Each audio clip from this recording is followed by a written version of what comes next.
Hello, I'm Michael Martin. I'm here today to present about the Evernote app and the National Science Teachers Association as part of an EDF 204 tech presentation. And before that, I would just like to introduce myself. I am, like I said, I'm Michael Martin, and I am from Paris, Kentucky, and I'm president of the Quick Recall team here, as well as AKU. I just want to say that.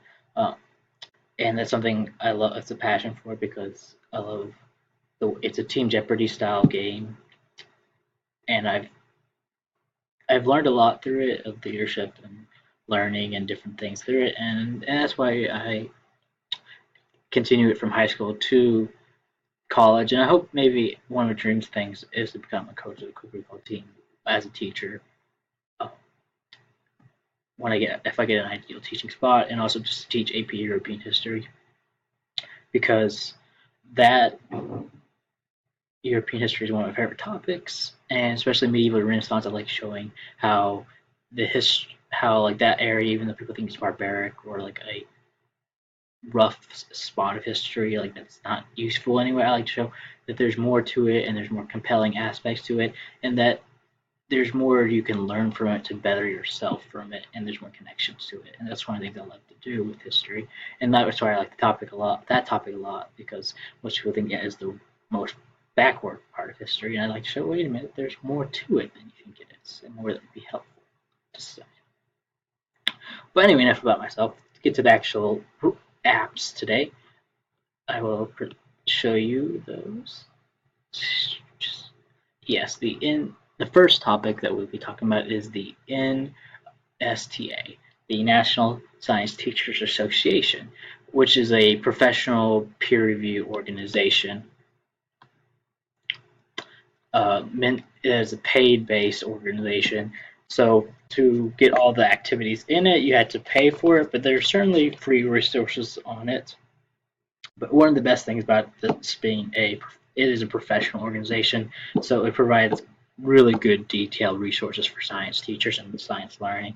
So if you do put in the money, and I would think it would be you would get your money back in terms of the resources it provides because it is definitely professional, which is I'm very surprised by and I'm glad they actually do because you don't see that a lot in certain teaching organizations.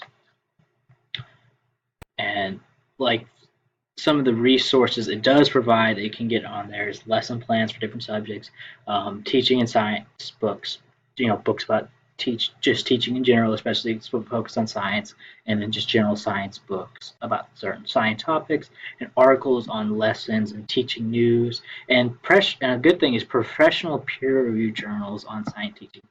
And just to talk about that for a second, um, these are these are paid. You have to pay for them as part of the deal, but these are peer reviewed, so that means they're more professional. That means they are more useful and have more resources than them. And there's also different aspect three of them, like three to four of them for the different levels of education. And like for one, there's like a high school example is called Science Teacher, and they're very good. And I'm glad they also have this too. It shows that this again that this website is a very professional site and very useful and helpful towards students and towards teachers of developing a professional attitude, which again, rare at certain sites. And so, let's see, and then the other resource, so some non-science resources for you use those. They're like, well, I'm not a science teacher, so how this can help me? So this has articles on lesson plans and teaching in general that can be very useful. There's also articles on using science with other courses. I've seen a couple with like using history in with science as well, and like for example, like looking at ship data and stuff like that. I've seen that. And that's very helpful and very informative, and I'm glad it has that as well. And also our articles on education news and legislation in general, which is very helpful for any teacher, especially from a professional site. That's very good because it's better to actually have more accredited sites that talks about this, and it has a different perspective on what this is. And so those are good sources for non-science. So for some of these articles, I will say some of them are a little bit outdated for the free resources. There's more updated if you pay, obviously, but these certainly they're not useless. You gotta be that in mind. As our little friend Sir Knowledge Knight points out, these are they're still useful. You just gotta be careful, like see where it can be a little outdated, especially in tech use or new standards or just what's been seen throughout the the few couple of years since these have been out. Most of them are like from 2002, so you can look at to see what needs to be adjusted based off new ideas, resources, and technology. But it still can be very useful. And then another use is also books. There's lots of books on here you can see that you can buy and purchase, and they're definitely you can look through them both for teaching in general and for science in general. And they're very good resources that you can buy from here, or just look for different titles and buy from other your favorite bookseller. And then okay, another thing good about this website, I'll say, is that it provides good diversifying of the classroom through different resource texts. So you can look at, wait a minute, here's different textbooks that can be useful for different types of students. And that's very helpful to see the idea of help finding different resources for different students. And there's like for example, also for like different learners as well. An example is like a lesson plan I saw about like tactile use for middle school, using food for like making the solar system. So that's a good like touching. Like you have to actually like feel about like what this is, and food also taste too. And, you can eat that, and at the end, it can be helpful and for more diversifying of learning types in the classroom. And also like another one, like for example, for like different, like appreciation of different traits is like the Smithsonian has over evolution and looking at different genetic traits and how they diversify us and help us in different things. And looking at diversity through that is definitely a good method. And that's another example. And I think it's a very good example of using diversifying classroom. There's many other resources, but these are a couple of examples of ways you can look at, and you can look at them on your own. Um, so go, and that's the end of that. But to go to the next uh, app that I am talking about is the Evernote app, which I personally use more often. I have used in the past, and I can honestly say it is a very good app, and I'll talk about why. So it's by an organizational app by Evernote Corporation, and it can create notes like little single page notes that you can type up, and also notebooks to put those notes in, and organize them into different categories. And that's very useful way for organization, which I'll talk about a little bit. But it also can set reminders. It can make lists like checkmark lists and attach document folders. And so in the use of a classroom, obviously you can use it to organize yourself in your lesson plans, but also you can use it to teach students about organization, like what is helpful, what is useful for students. You also can use it to chat with different students because there's a chat function on it, and that can help diversify your communication by having this app that helps email chats to students or gets more chat interaction, which can be a more quicker way of communicating with students as well. And you also can use it to save important files for students. They can organize it better, like, hey, this is a way to organize it, but in this notebook, and you can be like, here's the attachment, here's the other attachment.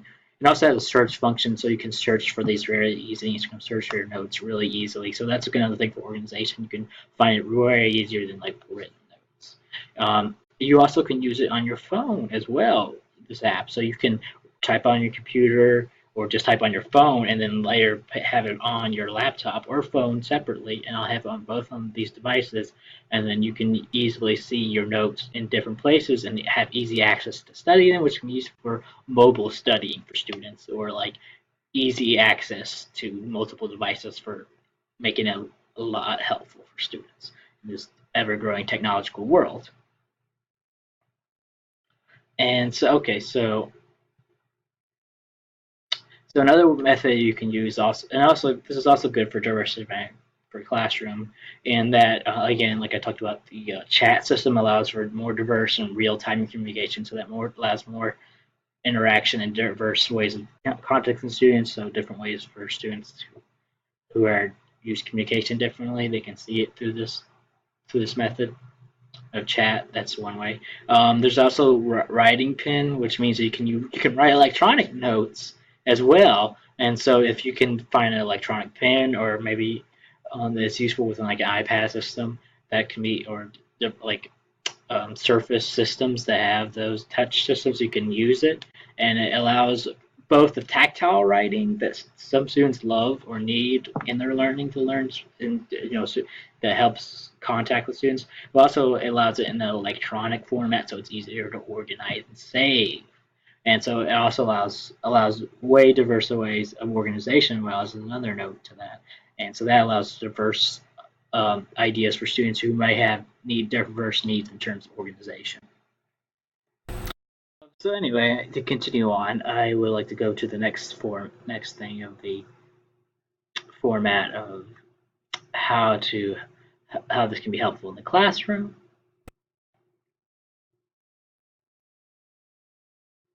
Oops, sorry, go back.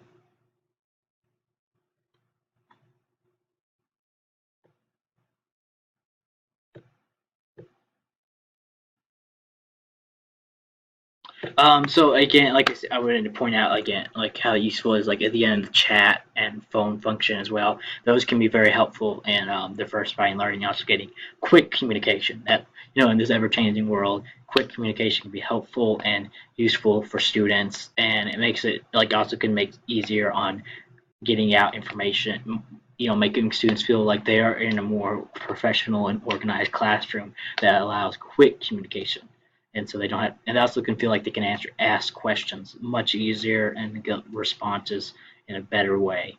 And that's about it to the use of this Evernote app. And I hope this is helpful towards your teaching experience, and that you can use this in your classroom along with the NSTA towards creating a more professional, organized classroom with fun, interactive activities.